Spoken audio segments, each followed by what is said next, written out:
This is Jimmy Burns from Melbourne, Ohio, and you're listening to BBQ Central. We'll do it live. Okay. Do it live! I'll write it and we'll do it live! So to get that perfect barbecue, you use wood. Are you sure it's safe? Whatever. We put the lighter fluid on, strike your match, and... Oh! Should we call the fire department? That might be a good idea.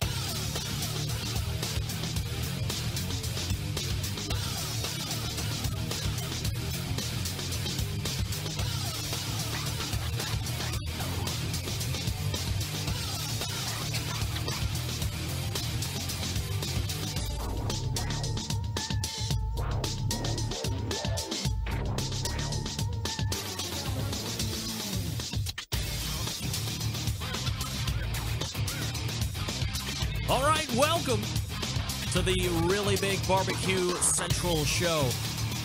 This is the show that talks about all things important to the world of barbecue and grilling. We originate from the Rock and Roll Hall of Fame city of Cleveland, Ohio, the barbecue capital of the North Coast. I'm your program host, Greg Rempe. Happy to have you aboard here on your Tuesday.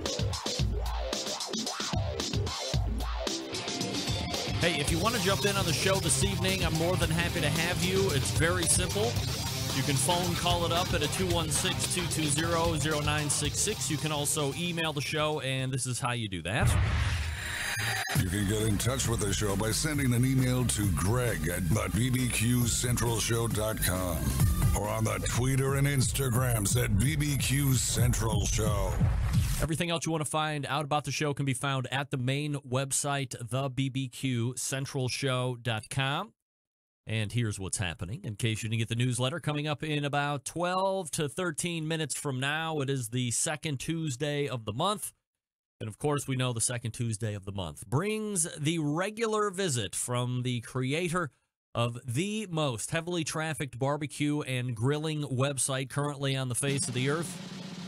A best-selling author, a cookbook that went to like a must-have of a lifetime cookbook. The Science of Great Barbecue and Grilling. Meathead, just Meathead. I was lectured at length last month to just say Meathead. So if you know Meathead by any other names, never call him that. It's singular. He has achieved Cher, Madonna, and Rempe type status. Just go with the one. It's Meathead. AmazingRibs.com for the entire first hour. So looking forward to catching up with Meathead on topic and or agenda this evening. The likes of corned beef and pastrami, since we have the impending St. Patrick's Day holiday coming up here sooner than later. Also, we have listed a number of Facebook questions. I put out the request earlier in the day. You have followed suit by putting down your questions or topics you would like us to go back and forth on. So as time allows, we will go ahead and talk about those as well, and that'll wrap the first hour. Then we'll talk to the pitmaster of Big Papa Smokers, the creator of that online presence as well, BigPapaSmokers.com. Number of topics to get to in the second hour with one sterling ball. Looking forward to that. We'll be talking about a little on the Smithfield guinea pig / Matt Dalton Memorial that took place a couple weeks ago. Talk a little bit more about that style of competition and where we see it in the future, if it's going to be seen at all in the future. Obviously, hit a little bit on King the Smoker, but really looking forward to talking to him about his time in Mexicali, Mexico this past weekend and a completely different style of live fire cooking competition that he was a part of. More on the judging and spectating side, I believe, than actually taking part in it. Also want to talk about competition barbecue, state of what he's doing with Kids Q, some other things that I've been ballyhooing around with him recently. Also, I made a Facebook post on questions you might want to ask Sterling if I were to have him on, which I am. And there were a lot of good ones there, so we'll cover some of those as time allows. So there you have it. Meathead Goldwyn in the first hour, Sterling Ball in the second hour. Greg at thebbqcentralshow.com is your email address. Please let me ask you, do this.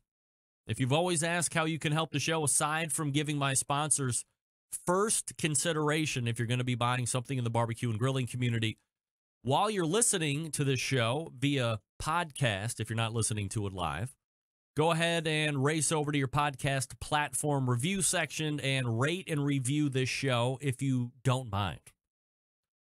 And be honest, I mean, I love 5 stars. Of course, who doesn't? Everybody wants to feel good about themselves, but leave your brutal, honest feedback. I'm a big boy. I can handle it. And that will help actually get more eyeballs, more promotion for the show, whether you're on the iTunes, whether you're on the Google, doesn't matter. Just pull up your rate and review on the platform that you like best and give the Barbecue Central Show a rate and review. I thank you in advance for your help. I didn't really go over the top on this like I was last year, but it is still a movement afoot. Folks, it is the 2018 current horse meat update. I know you've been waiting for this. You know, I think the youth of America is being evaluated in an incredibly hard way. I mean, think about it. You see these, let's call them millennials, and there is an overwhelming thought that these folks are lazy and unmotivated and weak, not mentally tough, ready to live at home forever, and the list goes on.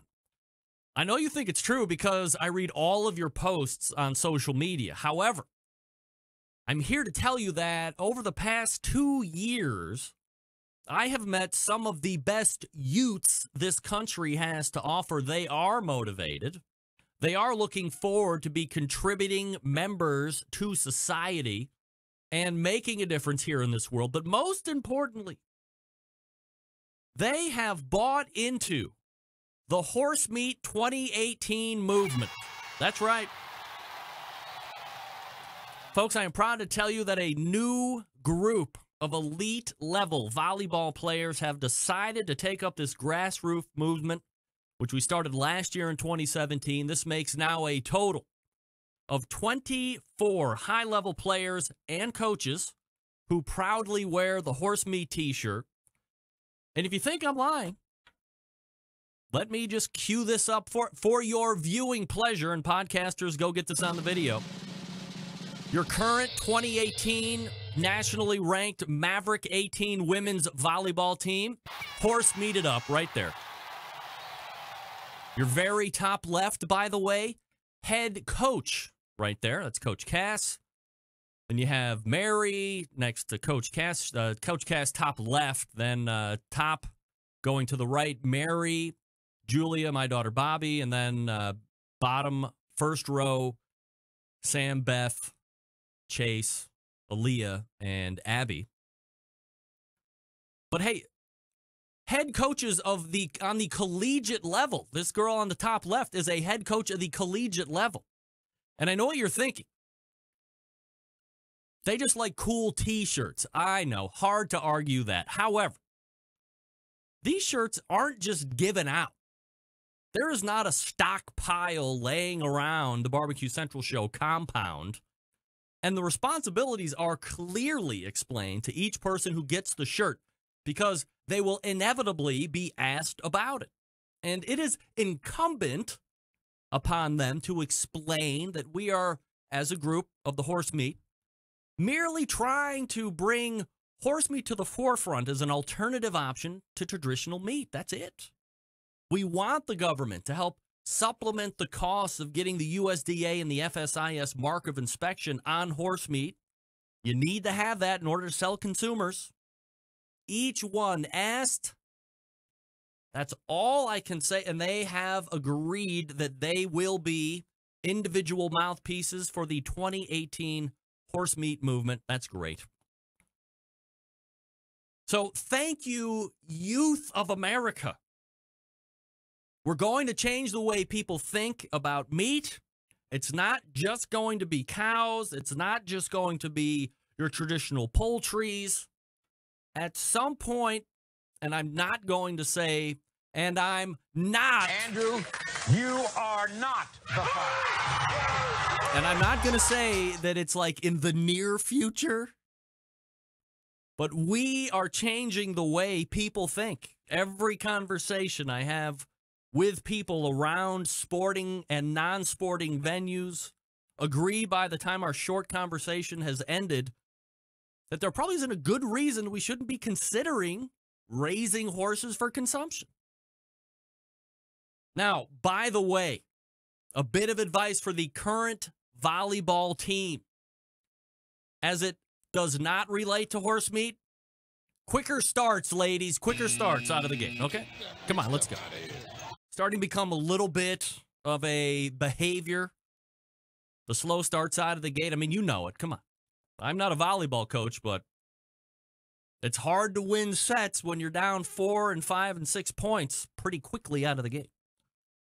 Holding that aside, these are upstanding citizens of the United States of America ready to take on causes that they believe in.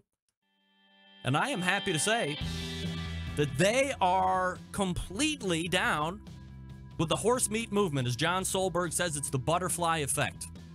10 years from now, the girls from last year, the girls from this year, could be a whole new cast of proponents for this movement that we are pushing ever so forward. So thank you to them. Thank you to the coach for wearing that great picture, right? How good was that picture? You view this picture while I tell you about Southside Market and Barbecue. Attention, folks in the business of barbecue. Let me tell you a little something about Southside Market and Barbecue. Established in 1882, Southside Market and Barbecue, the oldest barbecue joint in Texas. They've been owned and operated by the same family for 3 generations, offering premium Central Texas barbecue products, slow smoked over real wood, shipping, distribution, manufacturing sausage for companies across the U.S., from food trucks to multi-chain restaurants. Southside sausage can be on your menu too. You getting into the barbecue business? You want to offer great sausage? You don't want to put in the time and effort to make your own because you don't have a really great recipe? Southside is the hookup. All meats processed in their on-site USDA inspected facility, a trusted partner with a focus on quality and authenticity. Wholesale options available, okay? Shipping nationwide via FedEx. Food service distribution via Sysco, U.S. Foods, and Martin Foods, some of the biggest ones in the country. Co-packaging capable from R&D to package completions. We can follow your recipe or help you develop something brand new. They can also do private label opportunities as well. Maybe I want to get into the sausage retail business. Maybe I really like their beef sausage, but I want to put the Barbecue Central Show name on. They can help me with that private label potential opportunity. I can bring them my goals and my aspirations. We can talk about it, and the experts at Southside Market and Barbecue will help me achieve. You can visit southsidemarket.com for more information. That's southsidemarket.com. And again, if you are in the restaurant business or you want to offer a new type or a completely different type of sausage that you may or may not be offering in your establishment right now, Southside Market is the place to go. 1882. They know what they're doing. The beef sausage, by the way, spectacular. All right, we're back with Meathead Gold. Back with Meathead. Right after this, stick around. Be right back.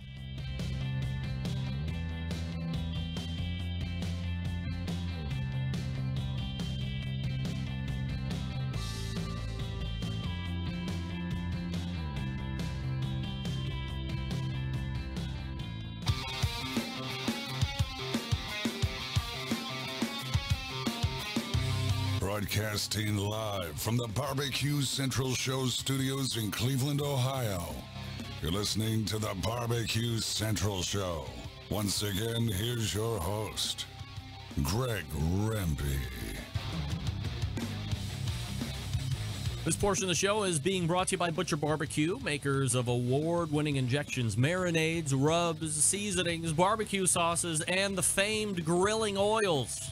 All the Butcher BBQ products tested on the competition circuit as well as in the backyards. Be the pitmaster and or king of your cul-de-sac/neighborhood. Visit butcherbbq.com and stock up now. Always trust your butcher. Come on, get with it.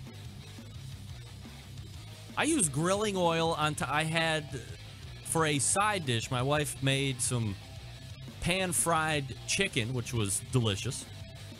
Or pan-sauteed chicken. Is it saute? That's what Stephen Reichlin says. Pan-sauteed chicken. And then we had these, I don't even know what you call it. It was broccoli, but it was called riced broccoli. So I think they put it through like a potato ricer. Like that big, goofy-looking thing, and you squish it out, and you got nice-looking thin taters and stuff like that. But we made, or it came as broccoli riced. So I think it went through a ricer. It was delicious. Put grilling oil on the top of that, some fresh cracked black pepper, because it's like one of my favorite seasonings ever on the face of the earth. Hey, here's this guy, Meathead Goldman. Hey, Meathead. Oh, now hold on a damn minute. Let's do this again. Don't worry about it. Here it is. Look at this guy. It's Meathead. You know, for like a dozen years, it's been Meathead and then that last name. And then you told me, don't do that. And now I got to retrain myself. It could take at least 2 or 3 times. Oh, boy. You're just a slow learner, that's all. I really, Hey, Greg. I really got to try. Go ahead. Hello, Centralites, and it's good to be back with you. Thanks for having me. You bet. Always my pleasure. Always appreciate you making time for me and the Centralites. Hey, Southside Market. Yep. Been there, love their sausage. They have just miles of sausage in that smoker. It's a walk-in thing. It's like the size of a gymnasium, and it's just sausage heaven. Oh, it's everywhere. Great place. Have you had the beef sausage? Yeah. Wow. Yeah. I've never had beef sausage they're before. famous for their sausage. That was like the thing that put them on the map. And it was, I told my oldest was like, oh, am I going to like it? So I, of course, eat it first because I'm the father and I'm the protector of everybody. And I said, well, I mean, this kid loves hamburgers. And so I'm like, it doesn't taste like a hamburger per se, but there is kind of a general beef flavor to it that I'm like, you are going to love this. And I was right. She really dug it. Yeah. I mean, I've, one of the great challenges I've struggled with for years, readers keep asking me if I will publish a recipe for Texas hot guts. Mm-hmm. And that's what they call it down there. They call it hot guts, because it's in a natural intestines casing. Yep. So they, cheekily call it guts. But there's no single real style. It's not like you might say a Kansas City sauce is a particular flavor profile. There's a variety of styles of hot guts down there, and they're really expanding. I was down there, when was it? Earlier this year, hooked up with Daniel Vaughn, the great barbecue writer, Yep. Texas Monthly, and we hit a bunch of joints together, and one of them was doing boudin, and sausage is always been one of the Trinity, ribs, brisket, sausage. I guess you'd have to count beef ribs. But they're experimenting with some really fun sausages. Barbecue all around the country is undergoing change. You just can't typify classic Texas barbecue any longer.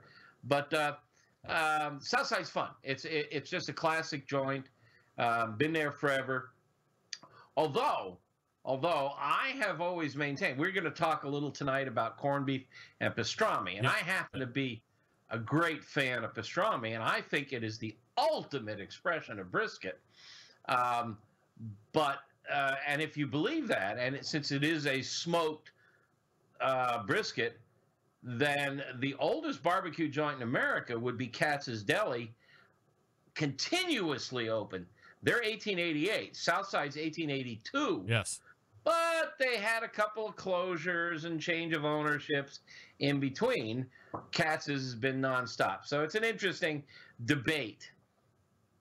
Meathead from AmazingRibs.com joining me here on the show. Before we get into corned beef and pastrami for the impending St. Patrick's Day, which, by the way, being in Chicago, somehow they get that whole river to go green, which is an amazing feat, and I marvel at it each and every year. Do you have any updates on the new book? How is that going? Kind of like the last one. Are you finding it easier this time? No, it's a little harder because I'm trying to write about some subjects that I've never written about before. Yeah. And I'm having fun. It's a challenge.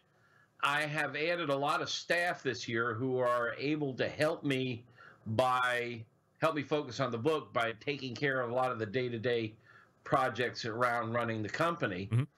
But it's a lot of fun, and I will probably let a few chapters slip to our Pitmaster Club for feedback. It's nice to have an audience that's real friendly and private, and that I can trust to give me honest feedback. So I may let a few of the chapters out there in the wild for because we're just going outside the box. The title has changed. I think it's now going to be the Meathead Method. Oh, I don't know. Whatever. I'm just writing. Have you? I know you're kind of a guy that likes to watch stats and see how other books are trending, this and that. But have you seen any kind of a spike in books that are now talking with the success of your book, the Science of Great Barbecue and Grilling? Have you seen a spike in books that are trying to talk about science as it relates to the live fire industry now? Well, not so much the live fire. I want to be careful not to overinflate my role in the world of barbecue, but I have seen the influence of some of the ideas that Professor Blonder and I have shared on the subject of barbecue in other people's writings. I just received a book, drawing a blank. But I could see that it was, she had clearly been reading some of my work, and it's great. I mean, I don't care. I don't own it. I mean, I'm not, the inventor of fire and smoke, but we've taught the barbecue world a few concepts, and it's being adapted. A lot of people still debate some of them. A lot of people just haven't gotten the word yet. But there is a trend towards nerds in food writing. I mean, you want to go back to Alton Brown and Christopher Kimball at Cooks Illustrated. I love him. Harold McGee is the godfather of us all. He is a real food scientist. Kenji Lopez Alt is like the leader of the pack now. He wrote the intro or the foreword to my book. His book called The Kitchen Lab is really outstanding. It's one of my best cookbooks on my shelf. So there is a movement. It's kind of like, you had the Impressionists in art and the Fauvists, and now we have the nerdists in cooking. And it's not surprising. It's 2018. We're in a highly technological society, and people are coming around to the very simple concept that cooking is a science and it is a physics and chemistry experiment. Every time you fire up the grill, every time you fire up the oven, you begin a chemistry and physics experiment. You alter protein, carbohydrates, water, enzymes, and chemistry happens. And if you have a rough understanding, you can be a better cook. Do you have any idea what meat glue is? You ever heard of meat glue? Yeah, it's I forget what the technical name is. It's a protein, and basically it takes, like, if you cut two pieces of meat out of the same muscle, you can put this enzyme between the two pieces of meat, and they bond. And it's not glue like you get from a horse. it's not, Elmer's cement or something. It's a relatively natural process, but people have been using it to take trimmings. Say you trim up a beef tenderloin. There's little chunks, and you can actually form them into a solid piece of meat, and it's not too dissimilar from what happens in nature. It's healthy, as far as you know? I don't have any clue as to what's healthy. Oh, right. Anybody who's hung around my website knows that we avoid that word with like the plague.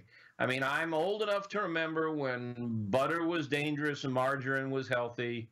I've seen all of the I just today was clearing through a file. Where is it? I bet I can find it right here in my trash. Going through a file here and found unrehearsed, an article from the Miami Herald. Don't know the date on it, but it was some years ago. It was in a file on Florida, because I'm going to Florida, and I pulled out my Florida file. A toast to your health. Warning, alcohol may increase your life expectancy and reduce dementia. Great. Well, alcohol is good for you. Now, the last month, we just heard that the Minister of Health in France is telling the French wine is bad for you. Wine is bad for you. It's very bad, very bad. Wine is bad. You cannot drink the wine. You can't drink it. So, we're hearing so much about fetal alcohol syndrome. If a woman walks into a bar with and is pregnant and orders a drink, she's not going to get served. Right. But people have been drinking when pregnant forever. The French drink much more alcohol than we do, and I don't believe there's a higher degree of mental issues. So I just don't deal with the subject of health. And it also goes to the science. The way we can do chemistry research by trying one thing and trying another thing and comparing and get actual data. You can have a control. The whole scientific method works for physics, works for chemistry, works in most cases in biology. But when we study health, the best we can do is ask you and ask me and ask all the Centralites to keep a diary of what we've eaten, and then try to correlate our diets with our emerging health. And who dies youngest? Well, you ate a lot more meat than I did there, and you lived longer, therefore. And this whole concept of correlation equals causation. Mm-hmm. We know if you watch a lot of TV, there's a likelihood you'll be obese. So therefore, there must be something in the radiation coming from the television that makes you fat. That's right. It's not the fact that you are totally not doing any type of movement whatsoever. And that you may be sitting there eating Cheetos all night long. It has nothing to do with it.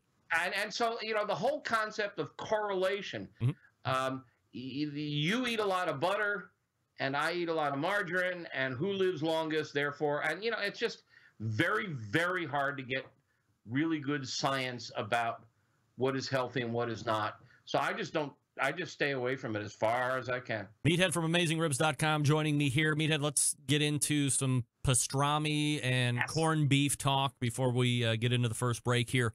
How do you differentiate corned beef and pastrami, or what is the biggest difference? Oh, okay. It's easy. Okay. Corned beef is beef that has been cured. Now, a lot of people misuse the term curing.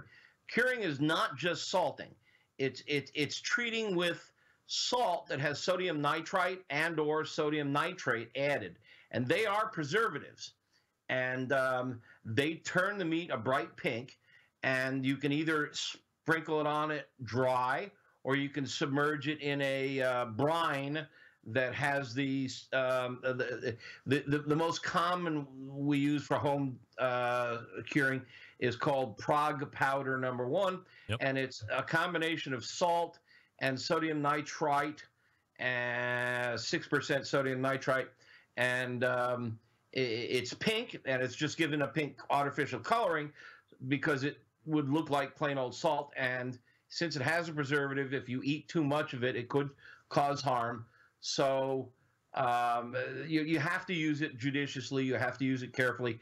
We have, if you're interested in curing meat, we have Professor Blonder created a really cool, there's nothing like it in the world. It's a calculator that helps you calculate exactly what the right amount of preservative is to use. If you're going to make bacon, if you're going to make Canadian bacon, if you're going to make a ham, if you're going to make corned beef, you've got all of that. You just punch in the numbers, and it gives you exactly how much of the ingredients to use to make it safe and how long and so on. It's really cool.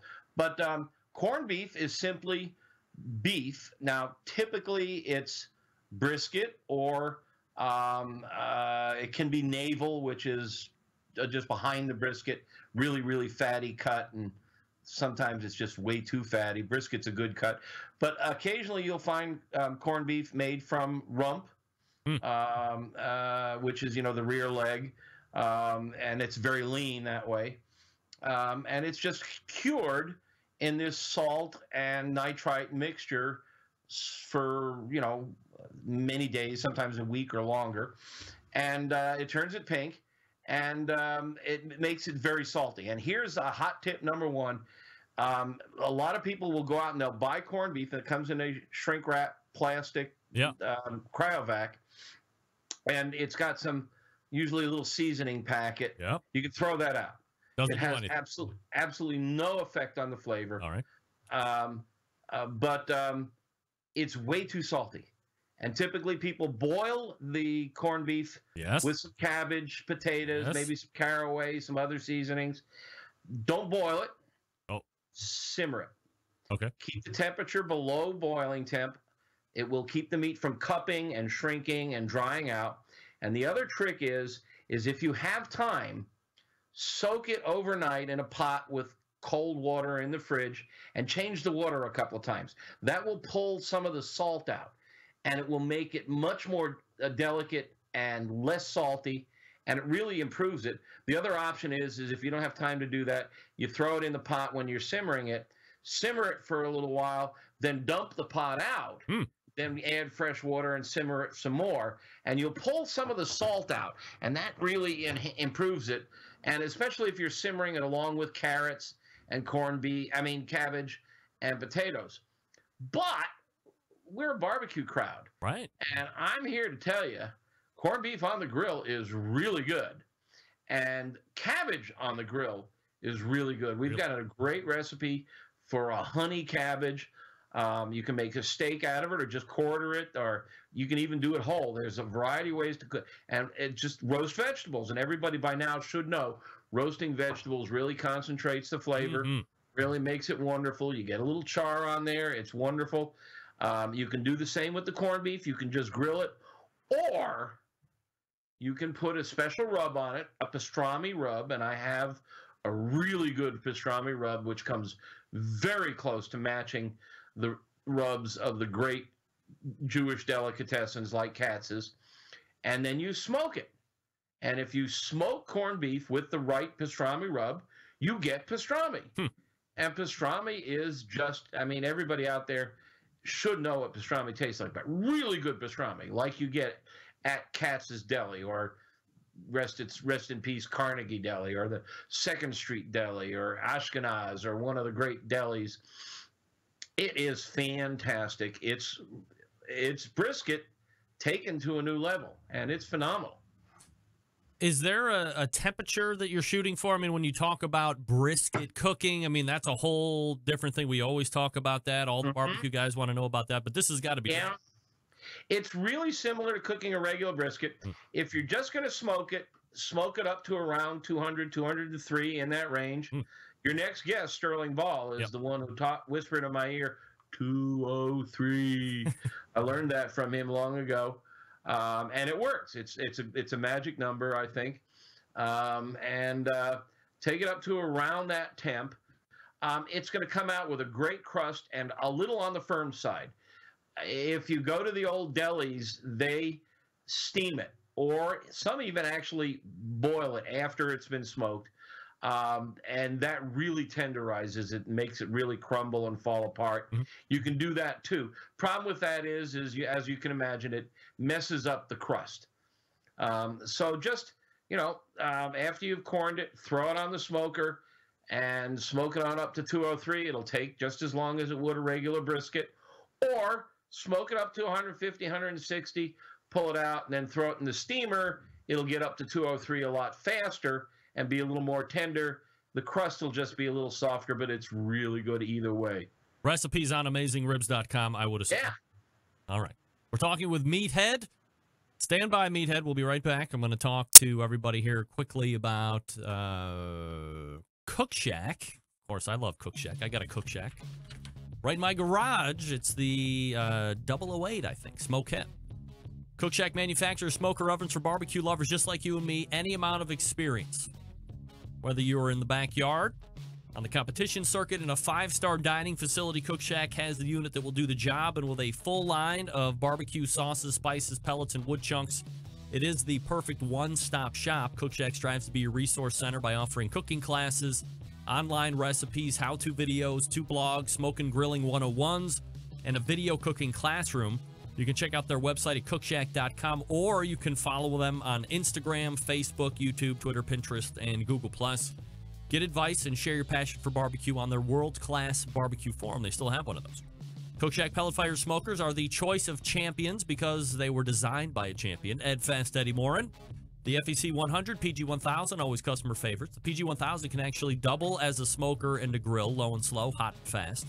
The pellet grill line gives you the most for your money. Now, if you aren't a fan of the pellet cookers, you like electric stuff, great news. Cook Shack residential electric smokers are the #1 smoker in the industry. High quality means high durability and versatility. Anything you can make in your oven, you can make in a Cook Shack very easily. Passion, dedication drives Cook Shack's manufacturing, with quality always being the top priority. Get the best in barbecue since 1962. Call 800-423-0698. That's 800-423-0698. Or visit the website, cookshack.com. That's cookshack.com. All right, more Meathead from AmazingRibs.com. When we come back, stick around. Be right back.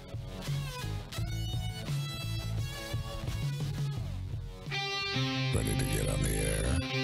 Call 216-220-0966. Now, let's get back to the LeBron James of barbecue talk. Greg Rempe. All right, this portion of the show brought to you by CookingPellets.com, your #1 source for quality wood pellets for all the pellet-driven cookers. Visit CookingPellets.com for more information or to purchase. You can also find them at Amazon.com. And if you're not following them on Instagram, they are releasing incredible new flavors of wood pellets. Go check them out. Download the app as well. It's free. CookingPellets.com. We thank them for their continued support of the show. And we are hanging out with Meathead from AmazingRibs.com. Meathead, we were talking about corned beef and pastrami. Is there anything else from a preparation standpoint, or do you have any suggestions on how to best serve for that great first, second, and whole sandwich bites? The only other thing I can think of is, I just love pastrami to death. If you just do a Reuben sandwich, typically a Reuben sandwich is corned beef, but if you do it with pastrami, which is just a variation on corned beef, I think you really ramp it up. And that's pretty standard. You've got essentially a Thousand Island dressing, and when you make your Thousand Island, instead of mixing ketchup and mustard, use a Kansas City barbecue sauce. It really is nice. a little crunchy sauerkraut, some Swiss cheese, toasted rye. Yeah, it's a great sandwich. One of the great sandwiches on earth. Have you noticed an uptick in craft sauerkraut making where you are? Yeah, I think, gosh, I'm terrible at names. It's because I'm getting old. About a year or two ago, some guy came out with a really good book on home fermenting. And it really caught on. He got a lot of airtime on radio and television. And part of it was how easy it is to make sauerkraut. I don't think it's all that easy. I've tried and failed. I mean, fermenting pickles and sauerkraut at home is pretty easy to screw up. Oh. I've done kimchi reasonably well because it's screwed up to begin with. But yeah, a lot of home fermenting is going on. When you buy sauerkraut, you just want to get it from the grocery store, from the deli section or the refrigerator section. You don't want to get canned sauerkraut. Right. Canned sauerkraut's been cooked. It's soft. It's mushy. The fresh stuff that usually comes in a bag that's airtight is crunchy. It's just fermented. It's really great. And they make a lot of it in New York State. And I think New York State's the largest cabbage producer. And it's just great stuff. And yeah, you can do it at home. It's tricky. And by the way, one of your Mr. Williams, I think I'm having a little trouble following. You on the Facebook page? Yeah. Yes, transglutamase is the correct name for the enzyme that is used for meat glue. Uh-huh. He looked it up, and it is an enzyme, and I just did a quick Google when you had the commercial on, and one of the really good food nerd writers out there writes that a website called Cooking Issues, and I can't remember the guy's name there either, but he's really well known. He talks about making sausages without casings using transglutamase. Huh. You can buy it in the bag. People play with it. It's fun. All right, let's do some Facebook questions if you're up for it. Oh, you had 4 of them. Let's have them. All right, first one from Josh Poston. Ask Meathead when he's going to debate Steven Reichland live on the Barbecue Central show. Now, look, let's hold on one second. I think, in all, I think we have a mutual admiration society. Absolutely. However, I think in an instance, it would be a highly entertaining segment for you to get on and talk about where you disagree with, for instance, caveman cooking or cooking on a shovel, where Steven actually is a significant endorser and promoter of those things. So, figure out where you guys differ and then have you guys kind of not duke it out per se, but give both sides of the fence as I moderate ever so delicately. There are very few areas where we disagree. Caveman steak is one where he throws the steak onto the charcoal. Yep. I prefer to keep it right above the charcoal so it doesn't get charcoal dust on it. But we're close, this far apart. He wrote a book on beer can chicken, and that's one where we're pretty far apart. Yeah. But this guy, I'm looking at my bookshelf over there, and I've got every one of his books. And earlier this year, Southern Living magazine published the 100 best cookbooks of all time, and both of us made the list. Yep. I'm very honored. It only took I'm you honored one to book, be in his company. It only took you one book. Yeah, I've only done one book. He's got a bunch of them. No. It only took you one book to be on that list. Well, mine was a lifetime of work. Yeah. But I think the one he got on there for was his first book, Barbecue Bible. I think that was the one. Yeah. So we're both one book wonders. All right. He's a man. I chose to go web. He chose to go slices of dead tree. You'll find very little disagreement on things that really matter between us. And I think he's a great recipe developer. But it would be fun to be on with him. Yeah, absolutely. Next question from Doug Scheiding. I love tuna tartare, but don't eat steak tartare ever. Yeah, I'm with you, Doug. Do you? Okay, so I'm guessing you don't eat steak tartare even at restaurants. First of all, do you make it at home? Wait, hold on. Let me finish the question. Do you eat steak tartare? Do you make it at home? Risk does not seem worth the reward. Now, please answer. Okay, sorry. Didn't mean to jump on your tongue. Right. Raw anything is riskier than cooked anything. When you cook something, you kill all the bacteria and it makes it safer. Raw meat, raw vegetables, raw eggs all have higher risk because if there are bacteria, they will survive and they can make you sick. And the risk is even higher for the very young and the very old, or the immune compromised, somebody with an immune disease like AIDS or HIV. So raw food is always riskier. This is something I learned from my wife, who's a PhD microbiologist for the FDA. And she is not fond of me eating sushi, which I do occasionally when she's not looking. When I'm traveling, when I'm on the road, I'll eat some raw fish. I'll try to buy it only from a sushi chef whom I believe really knows what he or she is doing. Yep. But I don't eat raw beef. It is too easily contaminated. And I try to cook ground meats to 155. And I compensate for the drying out tendency of a well-done piece of ground meat, like a hamburger, by just using a lot of fat. I mean, fat is moisture, fat is flavor.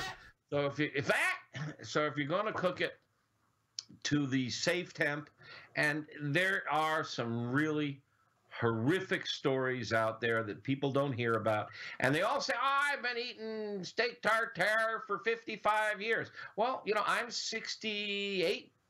And I've been driving a car for 48 years, and I haven't been killed yet. Right. Does that make driving a car safe? No. 30,000 people died last year. That's a lot of bodies. So just because I have not been killed in a car doesn't make driving a car safe. Just because you've eaten a lot of steak tartare doesn't make it safe. That's it. That's incidental information. So I steer clear of it. There was a guy, a Centralite, I believe he lives out in Hawaii, if I'm not mistaken. It's either Hawaii or Wisconsin. And he said in a... That's close. I know, it's one or the other. Equally as scary as what I'm about to relay in the story. But he said, hey, I've been eating... We were talking about, remember tiger meat sandwiches last year? Yeah, it was the raw hamburger meat. Yeah. And I've been eating it forever. And then he took a video. It was a Saturday morning. He had just gotten out of Sam's Club. He had one of those big 10-pound chubs of ground beef, and he tore open the cellophane packaging and ripped out, a good probably eighth of a pound of, popped it right in his mouth and started eating it. And I just was aghast. And it's like he's rolling the dice. I mean, maybe he's done it every day or every weekend since 1979, and he's never gotten sick, and he's been lucky, like you're talking about with the car. But geez, I can't even see where that would even taste good.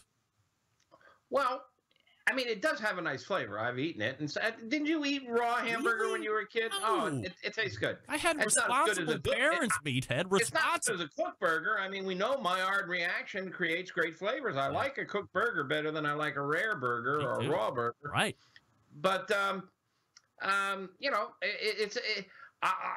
first time I went to France, I ate a côte de boeuf, which is a ribeye in France, and I spent the entire next day on my hands and knees in front of the toilet. Yikes! And it was a cooked ribeye, but the thing is the flora and fauna, the microbial air and contact. I mean, each of our stomachs are different. Each of our resistance systems are different. It's a matter of risk, and people have to really come to realize what risk is. We're scared to death that the terrorists are going to kill us. What is the risk? I mean, we've had one major terrorist attack on September 11th, and we'll never forget that. We've had a number of small ones. The risk of being killed by a terrorist is really low, but the risk of being killed in a car is really high. Yeah. And why aren't we out there marching in the streets, parading, banging on the doors of Congress to make our cars safer? Risk. We just don't perceive risk intelligently. Meathead from AmazingRibs.com. Next question from David Huff. Greg, I'd like to know your thoughts on grilling fish. What temp? How do you know what fish to leave a little bit more rare versus cook through, straight on the grill, salt block, cedar plank, etc.? Your thoughts on fish, Meathead? Because I hate fish. Big topic. I love fish. I was raised on the coast of Florida. That's right. And if I still lived there now, I would be fish head, not meathead. I love seafood. Unfortunately, I'm in Chicago, and getting really good fresh fish is hard because people who know fish know every day matters. Yeah. You catch that fish, and by the time it gets here to Chicago, it's 3-4 days old, and that makes a massive difference. When you get it on the coast and it's 1 day old, 2 at the most, it's really significantly different. Ideal temperature for cooking fish under the atmosphere. Generally, I like to cook it fairly hot. Fish is like 80 to 90% water. It's much more water than beef, which is around 70%. It can take a lot of heat. Like any protein, it starts to shrink if you cook it too hot too long. The USDA and other sources want you to cook it. I forget what the USDA temp is on fish. I think it's 135, 140. The problem with fish is not bacteria so much as it is parasites. You get little wormy thingies in there, and you got to kill them. But the really expert fish cooks say 125 and not a penny higher. Oh. That's really low. Yeah. That's really low.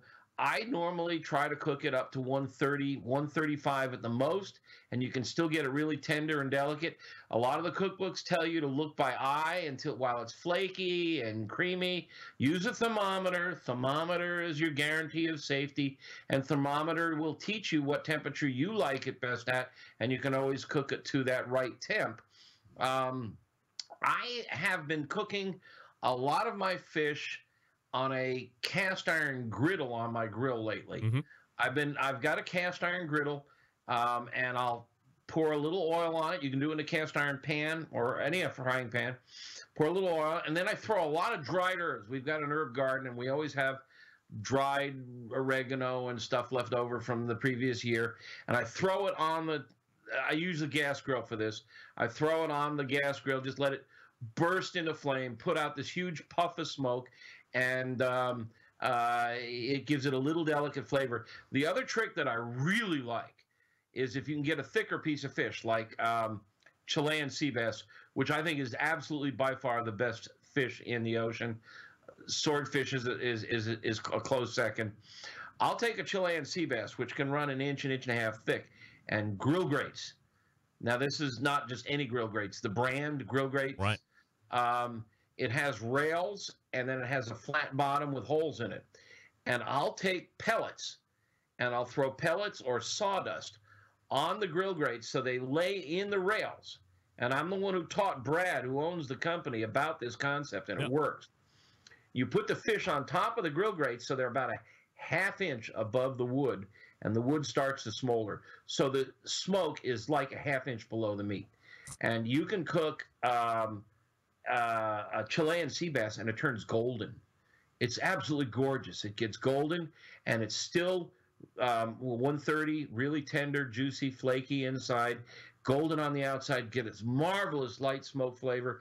Grill grates, and the thing about grill grates is really nice, is that it has this special spatula with fingers, right? So you can lift the meat easily, and always oil the fish. Now, here's where Raiklin and I disagree slightly.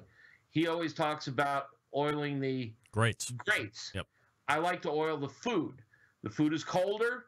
The oil doesn't burn as fast. When you oil the grates, it's really, really hot, and the oil cracks, and it smokes, and it rancidifies.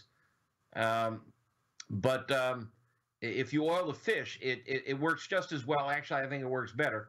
And always oil the fish. And if you want to oil the grates too, that's even better. And this is a great technique. Grill grate. This is not a paid commercial. I just love grill grates for fish. Do you know I coined the phrase when you were talking about throwing pellets, CPS, close proximity smoking? Yes, you did. And I use it on the website, close proximity smoking. I hope you're giving proper attribution, Meathead. Mm-hmm. All right. I do. All right. You know, I rarely come up with anything original in this head, so I got to keep it. Close proximity smoking, and I think it's a great term. That's right. And I think it's in my book, too. It is? Might be. I'm going to have to open that book up. If it's not, I'm writing a new book. I'm going to put it in there. That's right. CPS, close proximity smoking, 2018, March. Right. Meathead, I'm going to be going to the NBBQA conference. I'm heading out of Cleveland to Fort Worth tomorrow, and I'll be doing live shows Thursday, Friday, Saturday, noon to 3 local. So that is actually going to be noon to 3 local your time as well. So it's a fun conference. You're on Facebook. I go every year. I'm going to miss it this year. Yeah, but don't worry. I have the Pitmasters Club T-shirts that I'll be wearing all the way around. Look at me. Red, white, heather gray. I'm going to look great. Thank you. Thank you. You can find Meathead at AmazingRibs.com. If you have any questions. More questions. Yeah, we're out of time. No, there's one more question. There's way more than one more question. But no, Gene Apicella's got a question. Gene wants to know if we ever have any trouble fending off the groupies. I never have trouble with that. Gene, have the you last seen me? time I had a problem, I paid you $130,000 to shut up about it. Now go back to making your movies, Gene. Right. Wow. You haven't found any professional women looking to hit you up while you're out on the book tours, Meathead? Groupies, if you will? Very long story told short. Yes. Years ago, people may know I was in the wine world. And when I hung up the wine business and switched to solid food, in between, I thought I would try to make my living as a photographer. I did my master's in photography. Uh-oh. And I was experimenting with virtual reality. And this is 2000. This is way ahead of the curve. And the first gig I got was shooting for Playboy. Wow. And so it was 6 women.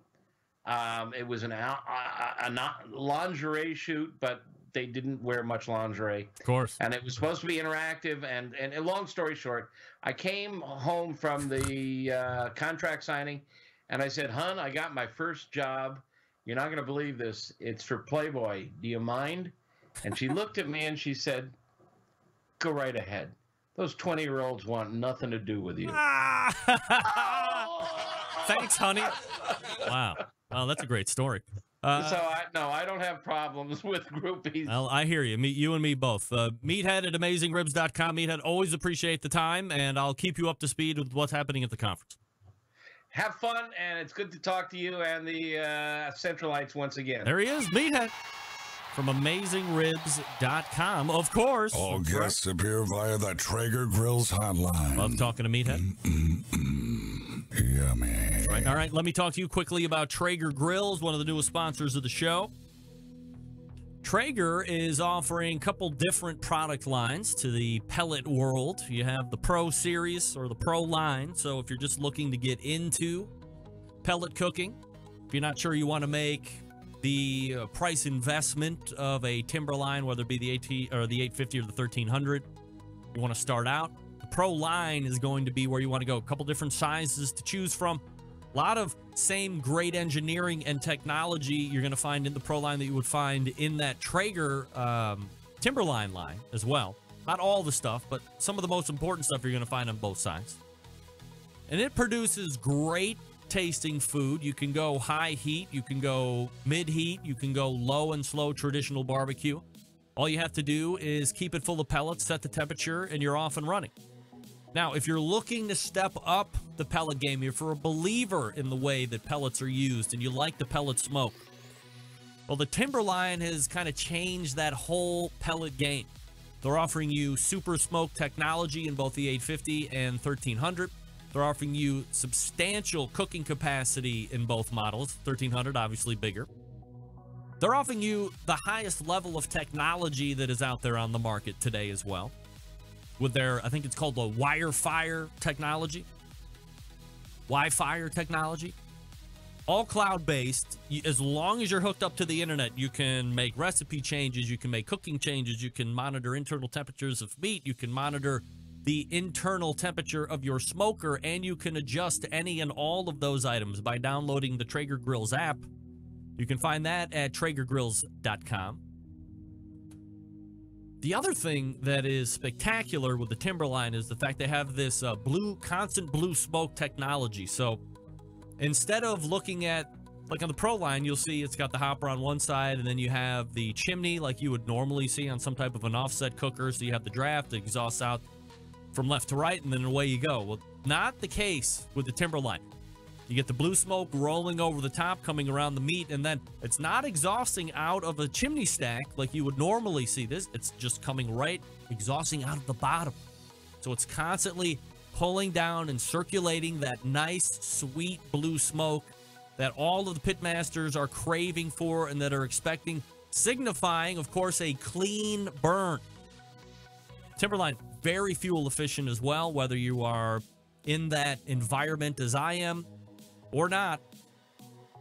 Cold weather-wise, I mean. You're going to dig it. I know you're going to dig it. So here's what you do. You hit up TraegerGrills.com. That's TraegerGrills.com. Check out their products. And if you have... oh, you did not. Hold on a minute. Right in the middle of this read, and I dump out. If you are in the middle of something, call them up. Hit up the website. Get out all the information so you can make your most informed buying decision. If you know Chad Ward, visit his website, shoot him an email. Maybe he can get back to you quickly with some expert analysis, or ask me. I mean, come on. Matt Pittman from Meat Church is a brand new Traeger guy. Of course, you know BBQ, Doug Scheiding, of course. A lot of great people in the barbecue world that are Traeger fans. So hit up TraegerGrills.com. That's TraegerGrills.com, and we will be back with the second hour. Stick around. Be right back.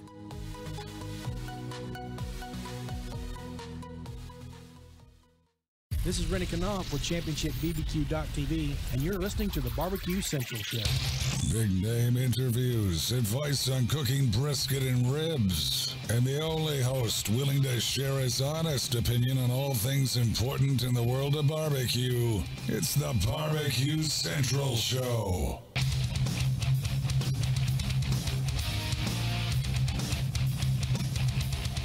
All right, we are back. Thanks again to Meathead for joining me the last two segments. And we are reloading for the second hour. Stick around. We'll be right back.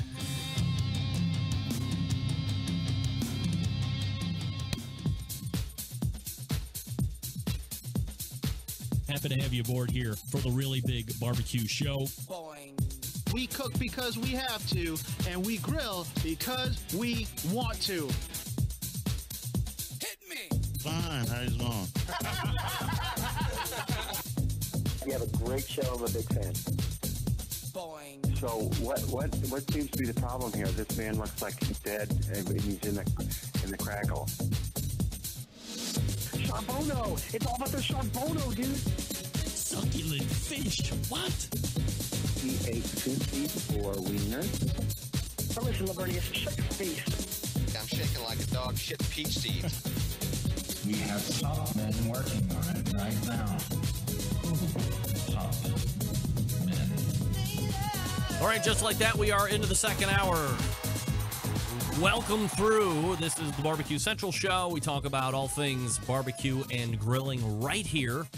Each and every Tuesday live from 9 to 11 p.m. Eastern Standard Time. The show is recorded, so if you miss it, whether you miss a segment or a whole hour or the whole show, or whether you just know there's no way I'm going to get that show ever live, you can subscribe through the podcast, of course.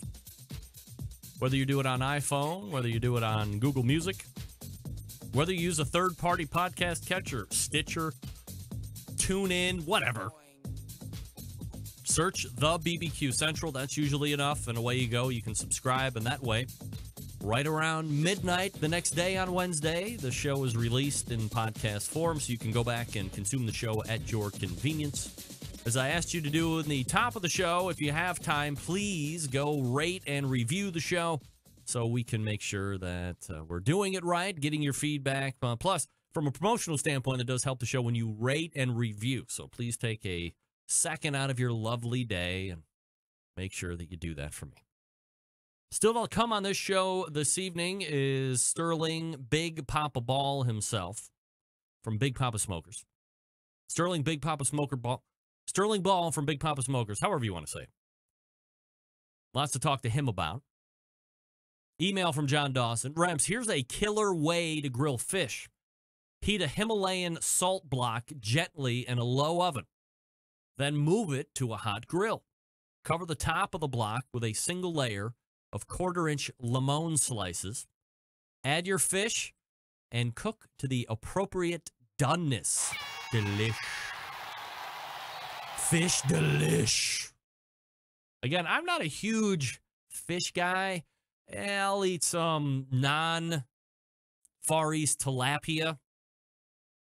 If I can get it, like Australian maybe, or, somewhere that's not, like, I don't want to offend the Chinese fish growers, but I'd rather not have the fish grown in the farms of China if it's okay with you. So if I can find some nice kind of local wild tilapia, if that's possible, I'll take that. I like that. Maybe a little cod or sole sometimes. Orange roughy, but that's kind of expensive. But other than that, I'm not a real big fish guy. Breaded sometimes.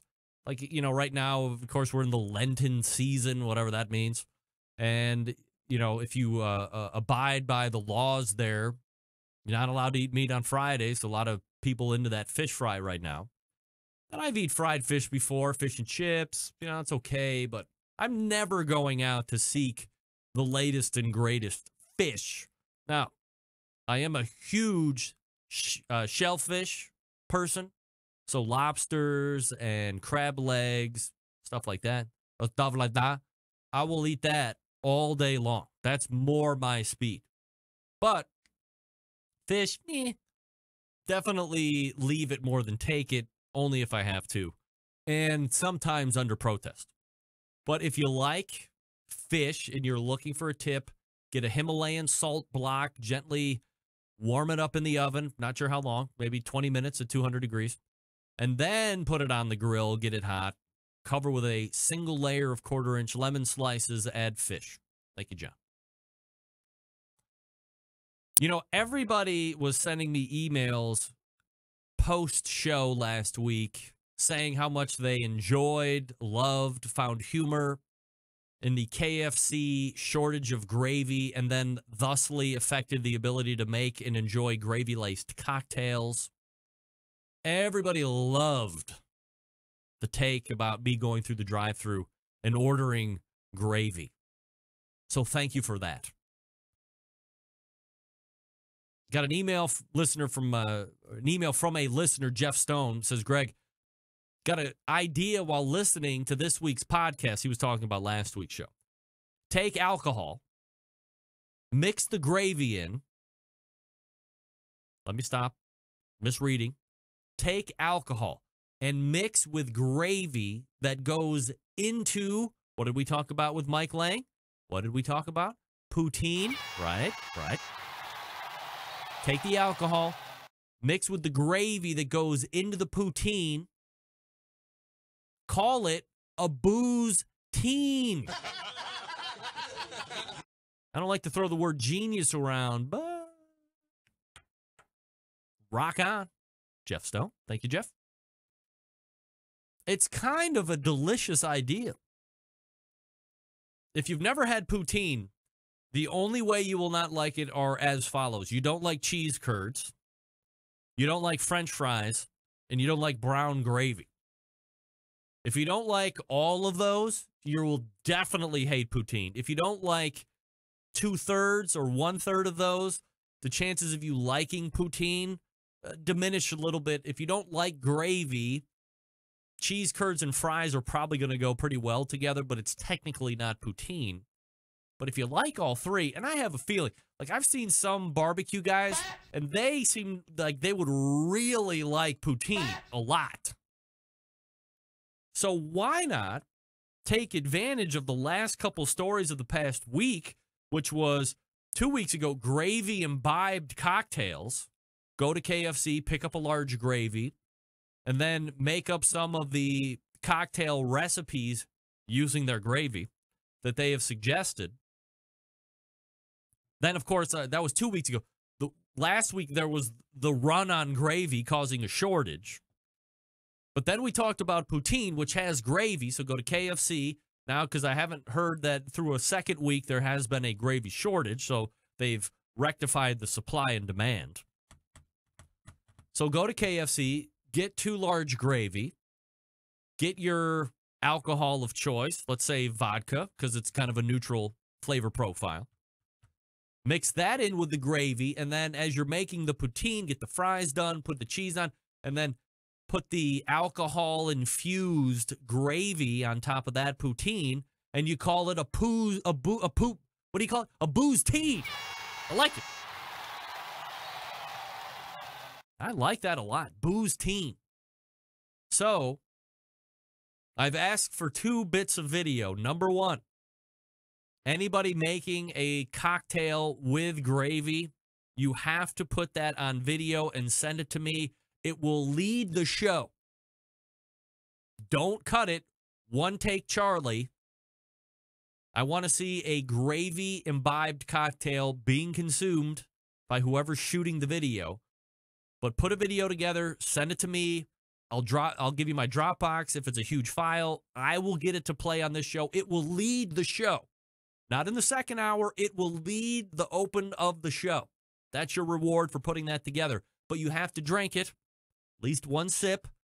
Now, if you want to spit it out because it tastes like, as my oldest daughter would say, booty hole, that's fine. I want to see it.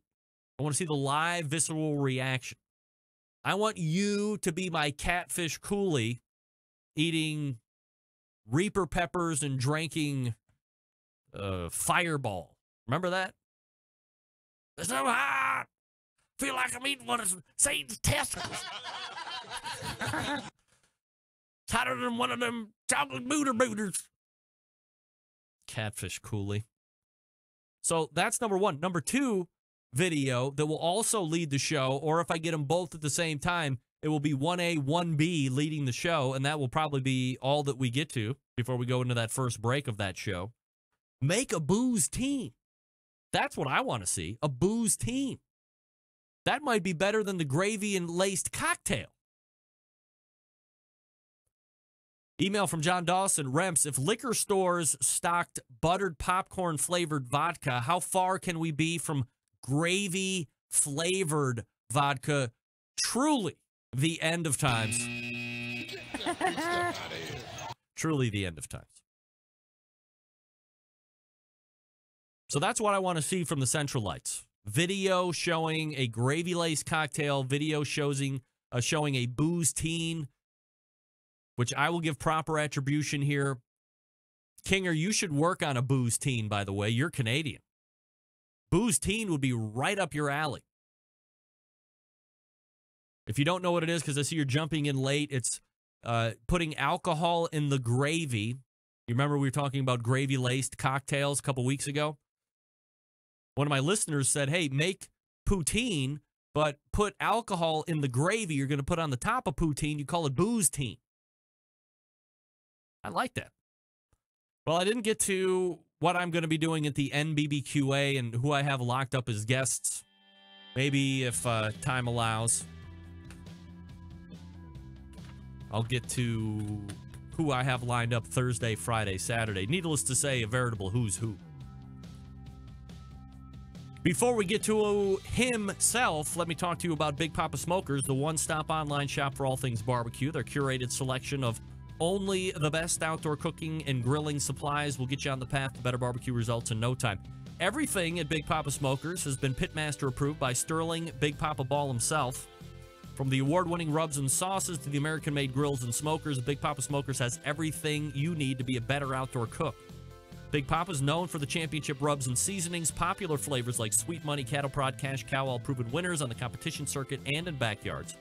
They offer 13 perfectly balanced flavors that transform ordinary meals to extraordinary. Whether you're cooking to impress judges or grilling for family and friends, Big Papa Smokers' award-winning rubs and seasonings don't disappoint. Now, if you're looking to improve the flavor of the comp barbecue, Big Papa Smokers combine forces with Simply Marvelous to form what is known as the West Coast offense. You know about it for years now. They've cornered the market on competitive barbecue, redefined flavor profiles that cooks from across the country have begun to aim for. Big Papa, also the proud owner of Granny's award-winning barbecue sauce. Looking for a new go-to barbecue sauce that will please everyone? Granny's traditional yet powerful flavor remind us why we fell in love with barbecue in the first place. You can find Granny's barbecue sauce and other top-rated barbecue sauces at BigPapaSmokers.com. And aside from their premium selection of rubs and sauces, Big Papa's offers the very best in pellet, charcoal, and wood cookers available today. Looking for a versatile smoker, easy to use, the Mac 2-star General Pellet Grill. Big Papa's the exclusive Mac dealer, offering special online packages. Not a fan of the pellet cookers? I get it. Take a look at the Old Hickory Ace BP, the only charcoal smoker that Big Papa trusts on a competition trailer.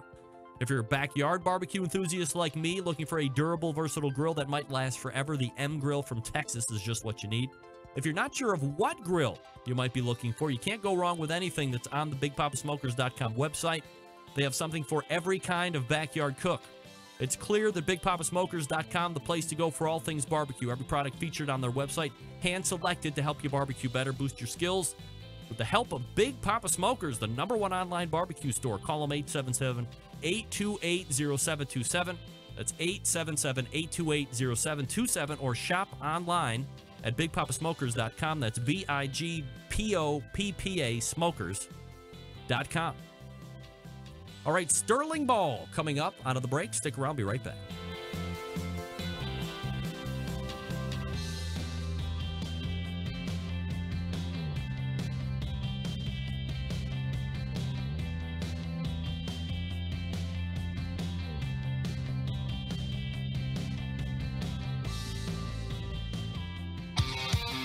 The only show giving you a monthly visit from a doctor of barbecue. A man actually named Meathead. The author of a barbecue Bible. Bloggers, reviewers, competitors, and manufacturers by the dozens. It's the Barbecue Central Show.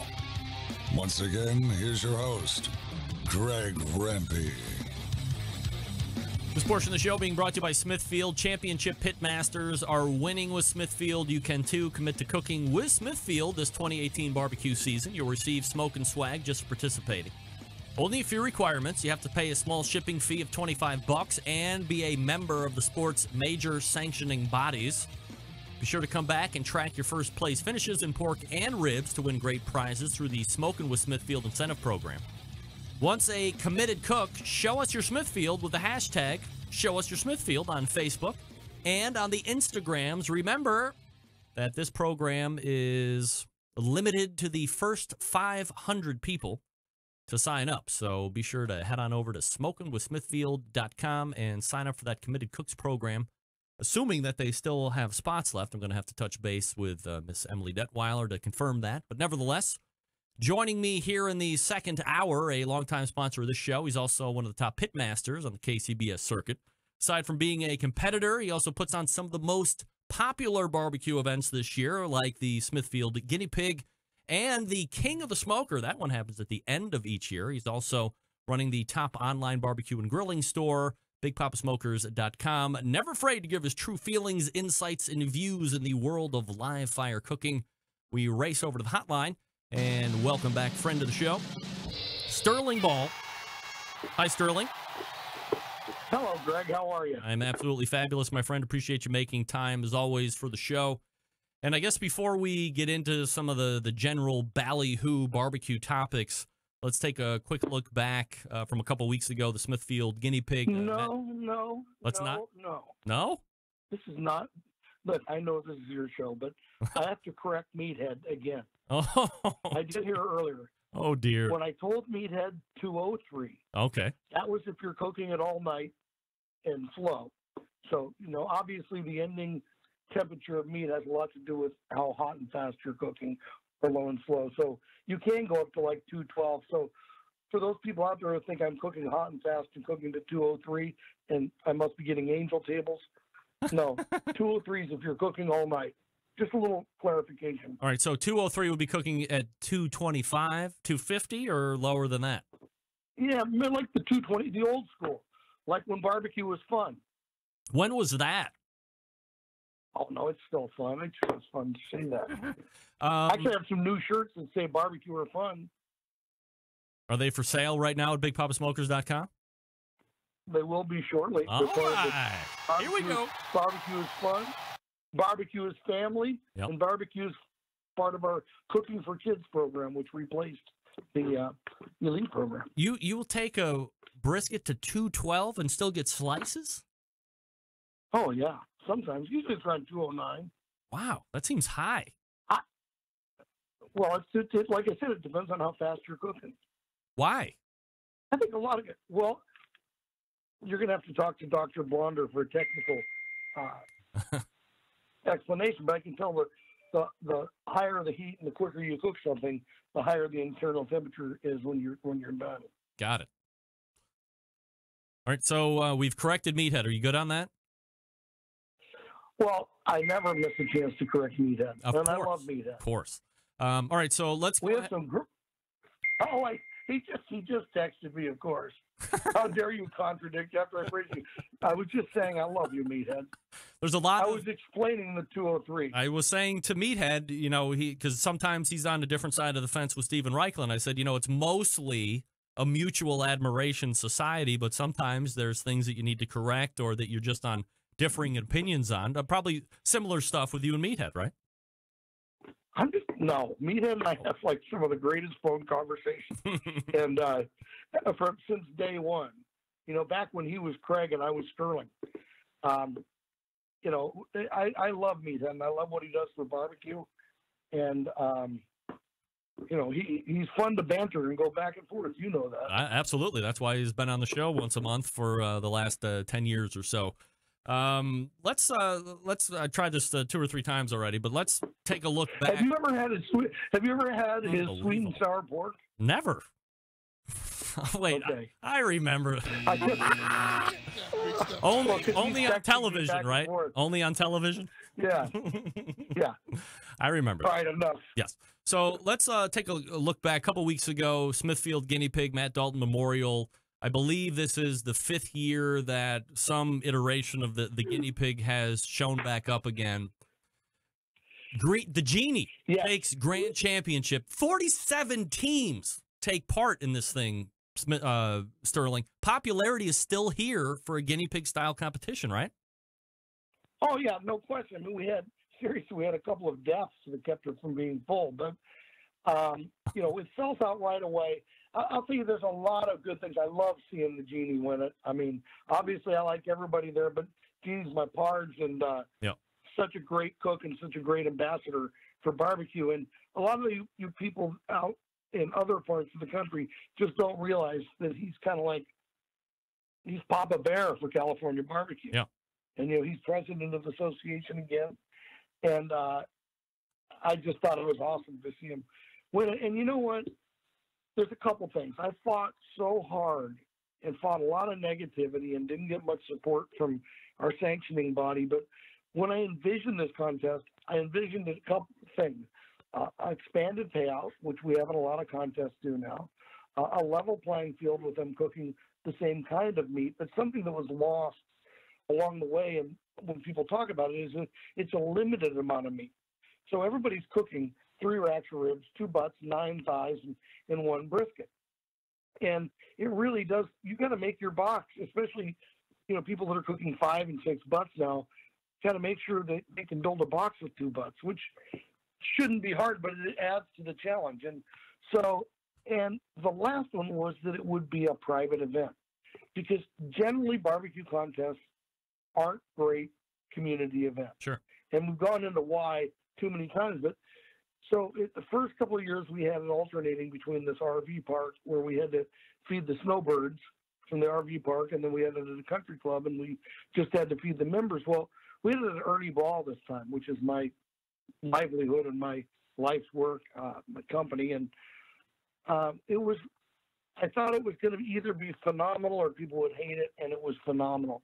And the one part that was so outstanding is it was truly just us. And we had a team from Australia, Rohan and the guys came up. We had Pigskin came out for it, and 913 and Johnny Trigg, but everybody bonded. There was no chest pumping. It was, and I think part of it might have been set off by the fact we knew we were remembering our good friend Matt. Mm-hmm. But, Sterling, don't read your text messages while you're on the phone with me. Don't read your text messages. Pay attention. Come on. I'm not. I'm actually looking at your phone number, trying to figure out how many times I've talked to somebody from Cleveland. I got to be the only guy. No, but it was a private contest. And I think that really worked good. But we had a great, we cooked a whole bunch of Smithfield sliders, the pork sliders, the Italian sausage ones, and we had Dodger dogs. And, this was a great sponsorship by Smithfield. They really gave everything we needed. Nella was awesome with Snake River and cooking Snake River brisket. So that thing went awesome, and I can't wait for the next one. Do you, I know we've talked about it in the past, especially when it was unveiled, that there was an idea, I don't know how realistic it really was, that maybe this style of competition, whether they were going to use the name Smithfield or, like franchise it off or whatever, use the concept and disseminate it across the country so you could have a reduced cost competition. Everybody's going to be using the same meats. There's no electricity. There's deeper payouts, all the stuff that we've just kind of glossed over here at the top of this. But we really haven't seen a lot of these go across the country. Is it, obviously putting on an event is hard, right? But is it something that you think you are going to be the only guy that's putting these on going forward? Do you still think that it could catch on and this could be a wave of more popular competitions in the future?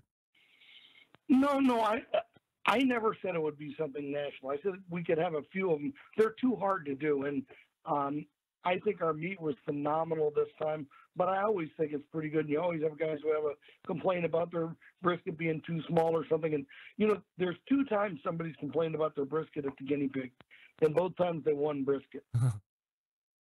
So I think that's kind of fun. Actually, 3 times in Kansas City, too. But, no, they're too hard to do. I think I got to remind people that I wasn't trying to replace barbecue.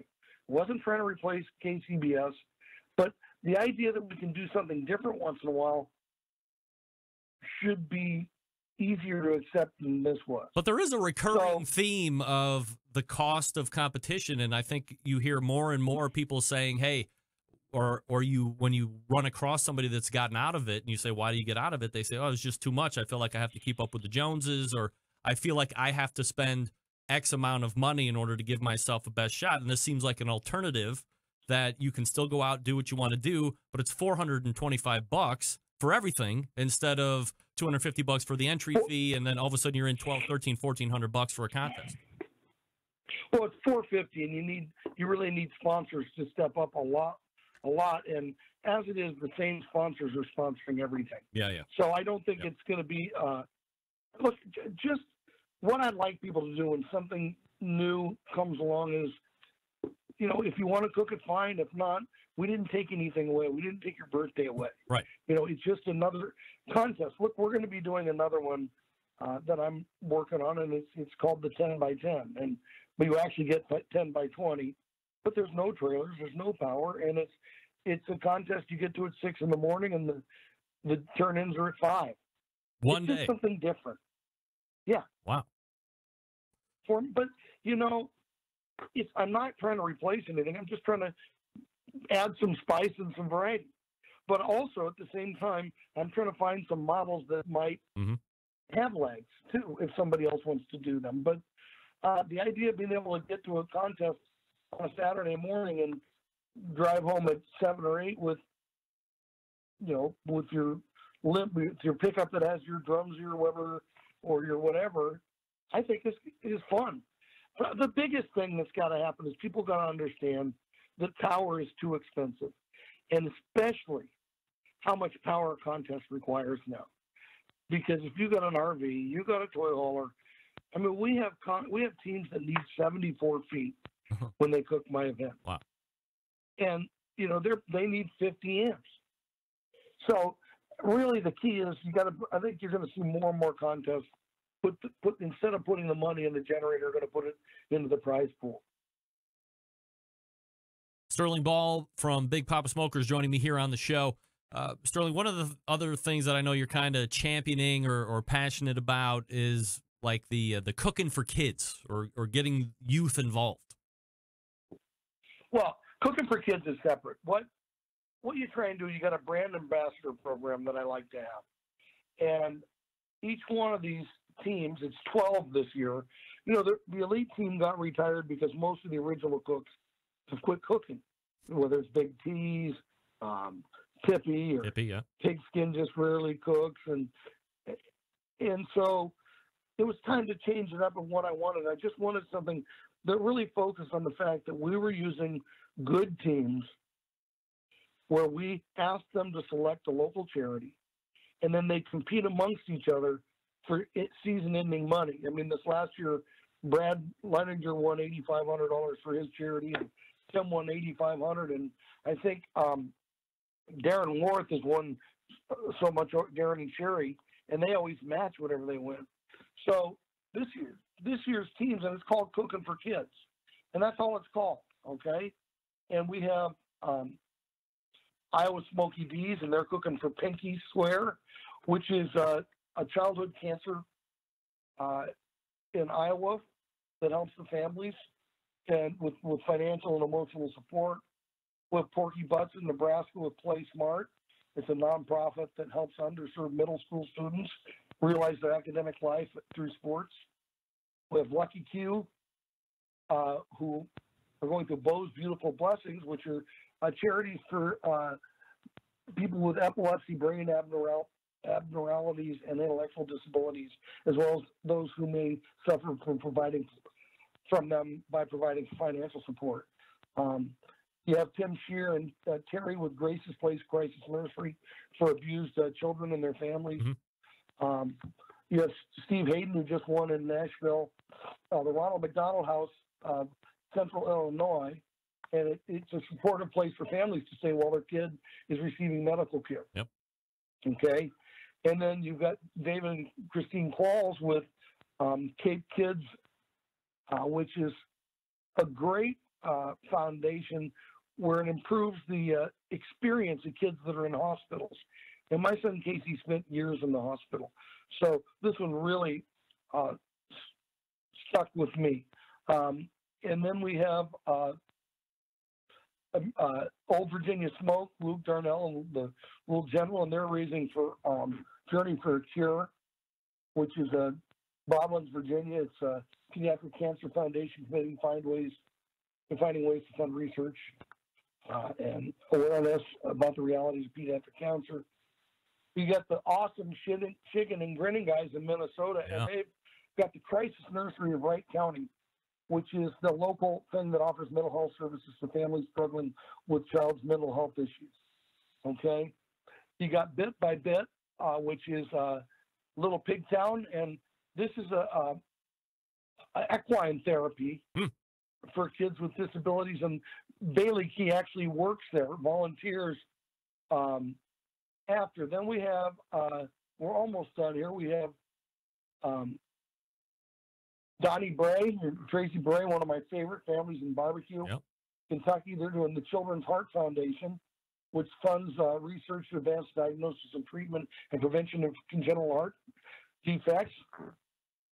You have my brisket cartel buddy, Ernest Cervantes, and he's cooking for the Izzy Project, which is an anti-bullying campaign for schools. And then Fred Robles, back-to-back IBCA and also brisket cartel. Yep. He's cooking for the Children's Advocacy Center of Hidalgo County, which is also helping abused and neglected kids.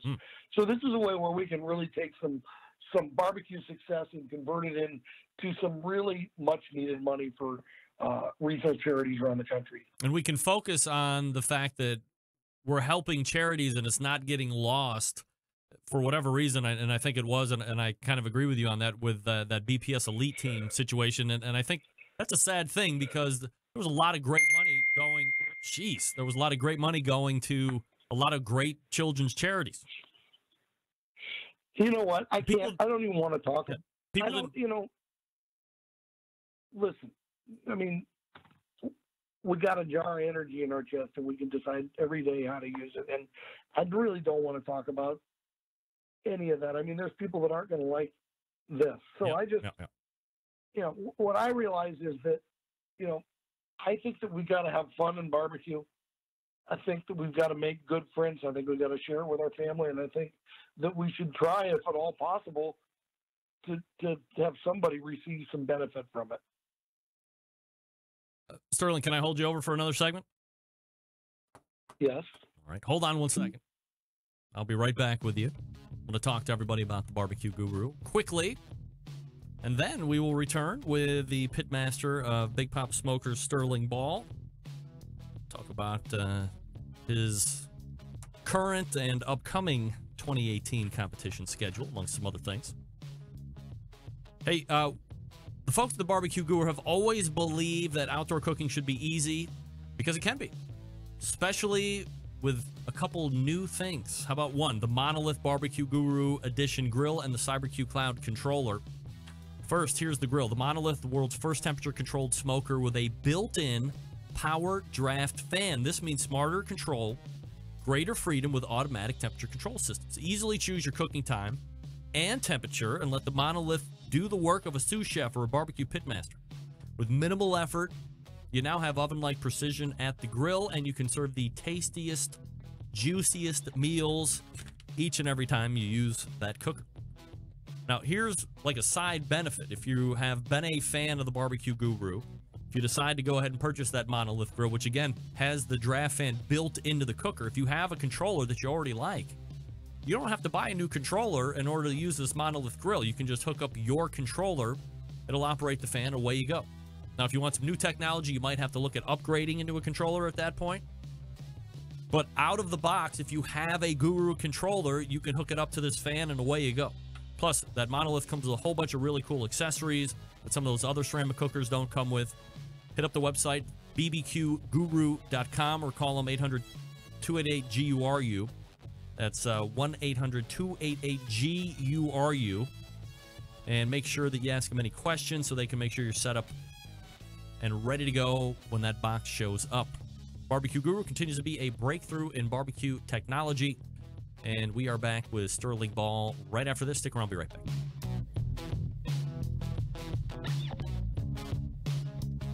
Continuing to produce incredibly mediocre content in an exceptionally professional way.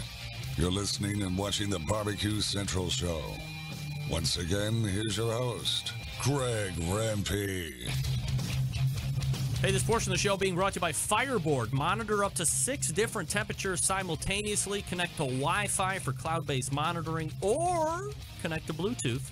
If you have Alexa or the Google Assistant in your home, you're in luck because Fireboard fully integrated with both and learning new skills constantly. Find out more by visiting fireboard.com. That's fireboard.com or call 816-945-2232.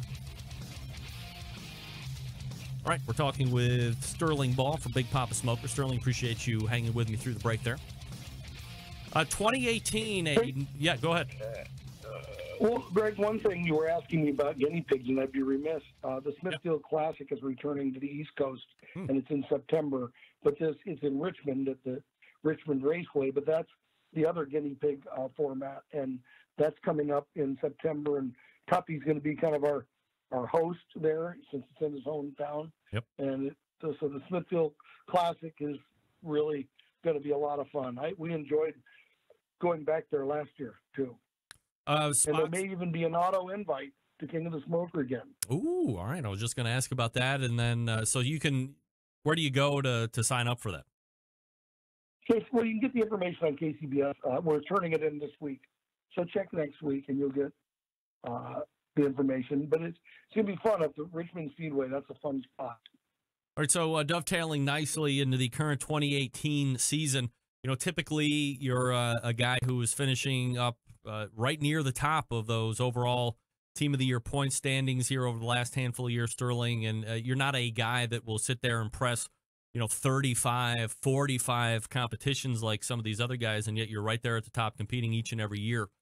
What does the current 2018 schedule look like for you? What have you got in the pocket so far, and what does the schedule look like currently on the outlook? It looks like forced early retirement. I mean, we went to Denver, and Brad, the world's greatest cook, Blaine wanted me to say that, beat us there. We got reserve, and that was January 6th. We cooked in Bullhead City January 19th. We haven't cooked. We're cooking March 23rd at Santa Anita. But the interesting thing is, even having to go to Colorado, on May 25th, I'll get to cook my 6th contest. Wow. And it really looks like, and we have 4 bungs to the jack, and it's going to be really hard to get out of qualify again, which is, it's not it's really a nice achievement to do, but, usually, when we started, there were so many contests in the winter and spring in California and Arizona, and it's just, they're gone. So, and a lot of contests I'm cooking, I really didn't used to cook and didn't want to cook, but I got to cook. But I think I have 17, and that includes both of the Royals, and that's only not cooking one contest. It's within 8 hours of me. It's out here. It's a little tough right now. I don't know if I have these figures absolutely correct, but I believe when you look at, and I love to go back through the numbers, you're a big numbers guy, you help me out with some of these things as well, but when you go back and look through the numbers, obviously we know if you're going to put in that marathon season, you can win KCBS Team of the Year. You're cooking 35, 40 weekends like a Travis Clark or a Tim Shearer, a lot of these guys. You're not typically a guy that's going to do that, as I had mentioned before, but if you look at a segment of 25 cooks or less, I don't know if there's been a better cook than you here over the last couple of years. Well, maybe if those guys only cook 25, they would be, listen, Travis is a tremendous cook. Sure. And those guys are great cooks. And I just, I guess I could cook if I really wanted to, but, I still have other businesses. And, I made and released a record that's being promoted right now. And I got, I'm working with Tabasco and Smithfield, and we've got a lot of other things going on. Besides, I still design guitars for a living. Right. So 25 weeks is what I want to do it the most. And we were fortunate enough, and I got to say we, because James the Flame Perez, my partner, who was, if James quit, I'd quit. I love James Perez. He's just the kindest, hardest working, and most collaborative. I can't say enough great things about James, but we've been lucky enough in the 25 or fewer to be first. But you don't get anything from it, maybe a pack of gum. But for 3 years, we've done that. All right, so we finished 6th, 3rd, and 5th in KCBS. And you're not seeing at this point 25 cooks on your schedule this year? No. Okay. No, I can't. It just doesn't work out because, once the summer starts, I actually have a good stretch out here, and then the fall, it kind of dies again. Contests are going away, and we talk about that all the time. I don't really want to talk about it because we beat a dead horse meat. Sorry, that's kind of a double joke there. No, I love it. But, I'd love to cook 25 though, and hopefully next year I can. But this year, there aren't contests. I mean, I think it looks like we just lost Long Beach. I mean, it's not official, but we go back to 2 or 3 years ago. We were cooking in Huntington Beach on the sand in August. We had Newport Beach on the bay. We had Dana Point, which was our Masters, and Long Beach on the next to the Queen Mary, and all those contests are gone now. Is it just normal attrition? Lack of interest? I mean, that's a lot of contests. I don't think that. Well, I think that the charities aren't getting the return they need for the exposure.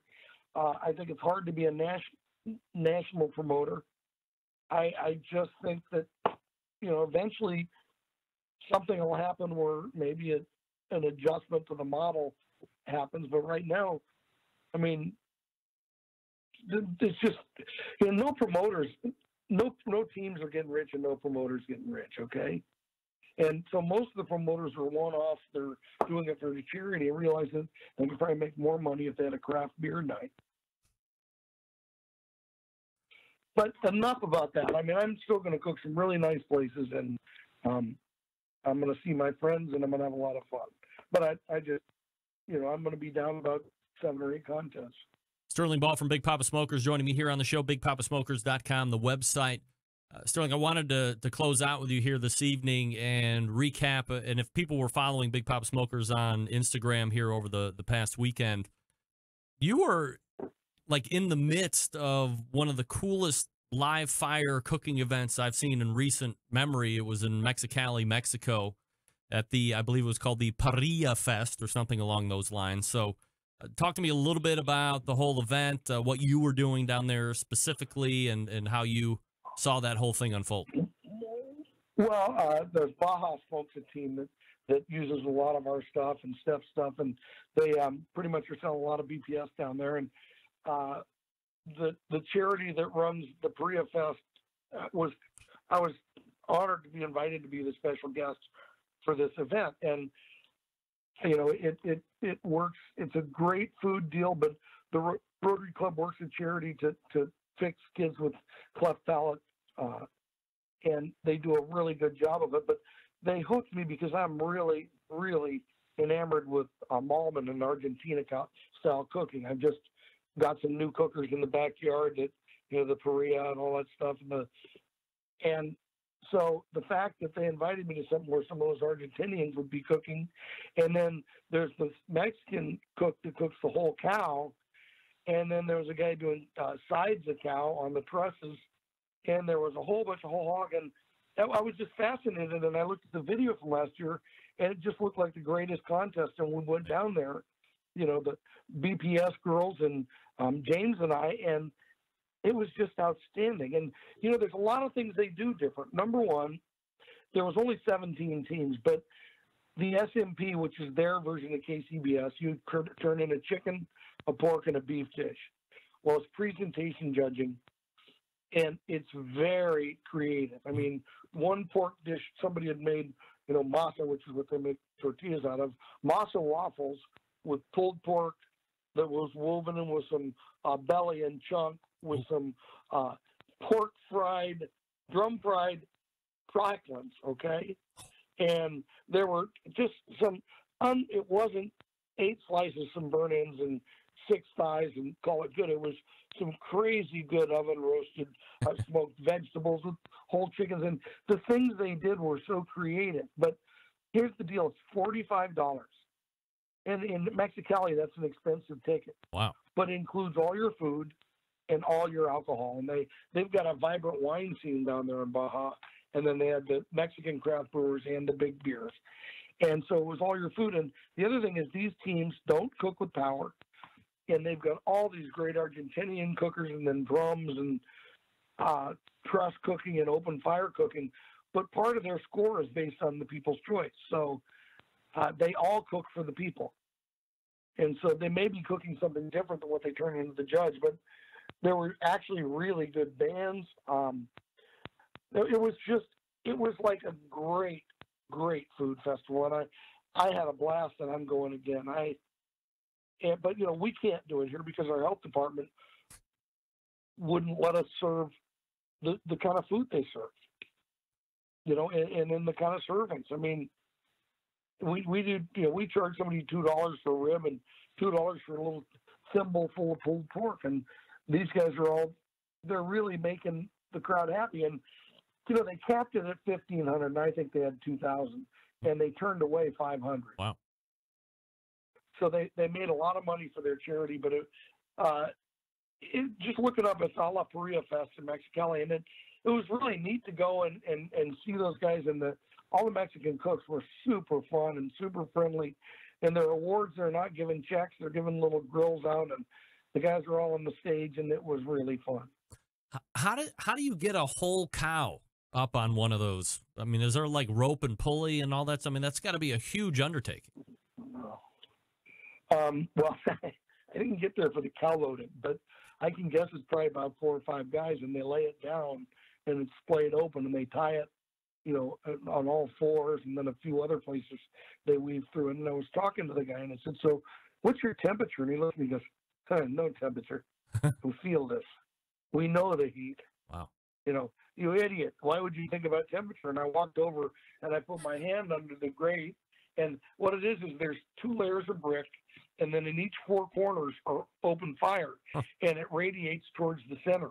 And the bricks radiate the heat. And I put my hand under it, and I counted 5 exactly the time I used for Santa Maria cooking.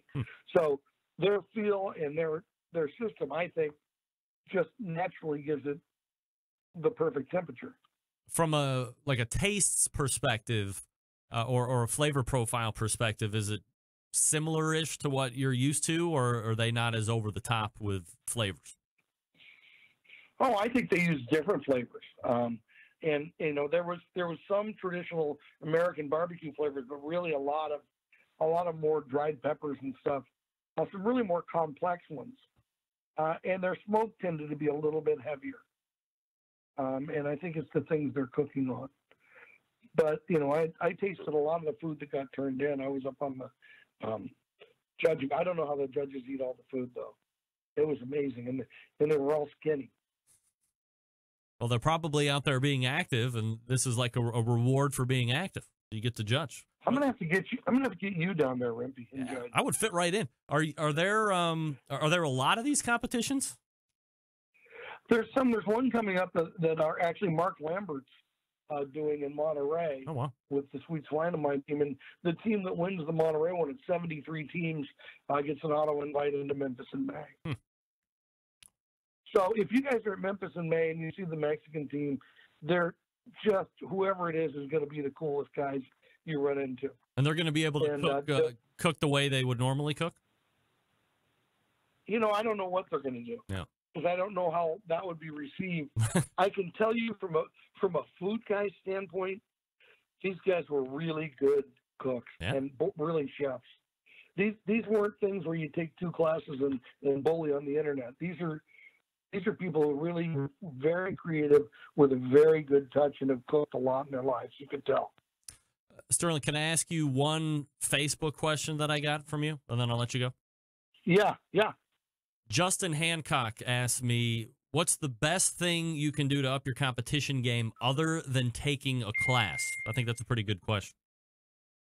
Okay, taking the class is good, but here's what happens. I don't care what you do.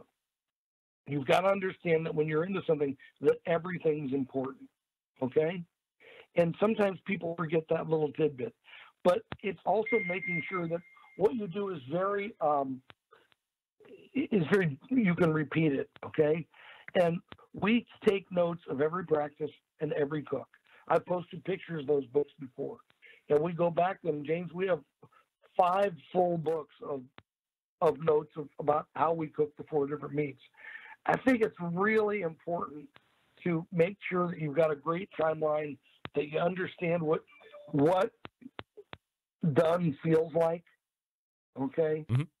And I think it's people get wrapped up. You look at, I sell flavor, okay? I sell rubs and stuff, but everybody will tell you it's a tenderness game. But once you get it tender, then the temperature comes. You know, then the flavor profile comes. You know, but I think understanding what that feeling like is when it's done, and being able to deliver that time in and time out, and that's by making sure you've got a control over what you're doing. And the great cooks I know pretty much do the same thing at the same time. Look, I weigh everything I cook, okay? The chicken thighs all weigh the same. My pork butts all weigh the same. My briskets weigh the same. It doesn't matter whether I'm at the American Royal or at Santa Anita. Every piece of meat I cook is always the same weight. But I guess so. I would tell you that, man, you got to pay attention to everything, because it's also gotten so competitive. And now with this ridiculous judging seating, see, I got that shot in on KZS. They've tightened it up so much so where you can get a 172 and be 28th in a category. Right. So, I mean, everything's important. Know what tender feels like and take good notes. Sterling Ball is the pitmaster of Big Papa Smokers competition team, and of course, the online presence as well, bigpapasmokers.com. Sterling, always appreciate the time, my friend. Thanks so much. I'll see you in Texas this week. All right. There we go. Your words. You said it. I'm not. You said it. I'm not going to be there. Oh. I'm going to be playing golf. I'll see you. Okay. See you later. There he is. Sterling Ball. See, I wasn't going to say it. All but... guests appear via the Traeger Grills hotline. Come on, Sterling. You come to National Barbecue. You know you want to be at NBBQA. More than anyone, you want to be there. Those are your people. Get into some more distribution, all the fun stuff. I'll get in touch with you offline. We'll talk about it a little bit more. Sterling Ball, Big Papa Smokers, bigpapasmokers.com. Let me talk to you quickly about Green Mountain Grills. Some of the best pellet cookers out there on the market today. 3 different sizes to choose from right now. If you want big as big gets, Jim Bowie is the one you want to look at. Great capacity, ease of use. Same thing goes for the Daniel Boone, one step down. Not as big as the Jim Bowie. I'll get to why those two are important here in a second. Now, if you are an ultimate tailgater or you like to be a little bit more flexible as far as being able to take things with you, I'm not saying that you can't take the Jim Bowie or Daniel Boone with you if you have a pickup truck. You can do that. But if you have a car or you have a sport utility vehicle and you just don't have a ton of space, then you might want to consider the Davy Crockett. It also has the ability to plug in your 12-volt in that vehicle. So if you don't have access to the normal plug, you can plug into your 12-volt access in that vehicle, and away you go. It'll run it. Plus, you're not really sacrificing a ton of capacity while being incredibly portable. You can get 2 or 3 pork butts on there, depending, maybe you have to TP them to get 3 there, but, definitely a big one, possibly 2 smaller ones. You can do turkeys, chickens, ribs, obviously. Really great. Now, let me backtrack to what I was talking about with the Jim Bowie and the Daniel Boone. There is this high heat pizza oven insert that you can get right now. I think it's less than $150. You rip out the guts of either one of those cookers. You set this device right on top of the fire pot. Then you put on the pizza stone. Then you have a lid or a dome that goes on top of that. That's really kind of the key component, keeping the heat, forcing it right down as it shoots up from that fire pot. And you can get literally up to 1,000 degrees. If you set the cooker at 500, the rule of thumb is double it. That's what it's inside of that pizza oven insert. I like to keep mine 310, 315 at the temperature on the cooker. That's giving me 620, 630 in that pizza stone. I find that to be a little bit more manageable for me. If you want to run the gamut, shoot it up, get it to 500, get it to 450, 900, 1,000 degrees in there. Make your dough. Pizza's done in a minute. Mine takes 3-4 minutes. That's fine with me. Again, I like the control of the cooker. Here's what you have to do. Go to greenmountaingrills.com. That's greenmountaingrills.com. And check out all the products offering. Don't forget, they can give you pellets to fire those cookers as well. greenmountaingrills.com, longtime supporter of the show. Appreciate Jason Baker and everybody over there. Don't think they're going to be at NBBQA this year, but Sterling Smith might be there. So we'll see how it goes. We're back to wrap up the show right after this. Stick around. Be right back.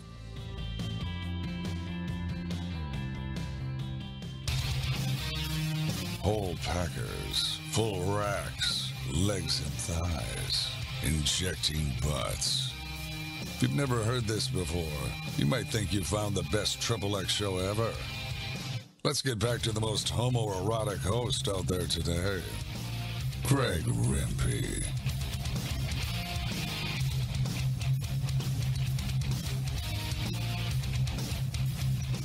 All right, welcome back. Thanks again to Sterling Ball from Big Papa Smokers for joining me the last 2 segments. And his website, bigpapasmokers.com. Interesting take on, I think it would be easy for a lot of high-level competitors, and he's certainly a high-level competitor, to come on and want to always talk about what's bad with competition barbecue. And we've certainly had those conversations in the past, but this time around he was very staunch on not getting brought into negative conversation. A little bit of constructive criticism here and there, but by and large wanted to stay out of that discussion, which I can certainly appreciate. Because as he said, you can only beat a dead horse meat so often that it just gets old. I mean, you got to have ways to fix. You got to have solutions. And he's bringing his to the table, and I'm sure there's going to be a lot of people that want to criticize those, but he's used to it.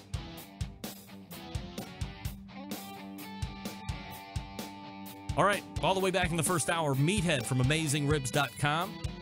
We talked about corned beef. We talked about pastrami. We answered some of your Facebook questions. It was live and engaging, as always. And then the second hour, we talked about the state of competition barbecue and the competition schedule and Mexicali barbecue event that Sterling Ball from Big Papa Smokers took place in. Always appreciate his candor and insight in the world of live fire. BigPapaSmokers.com is his website.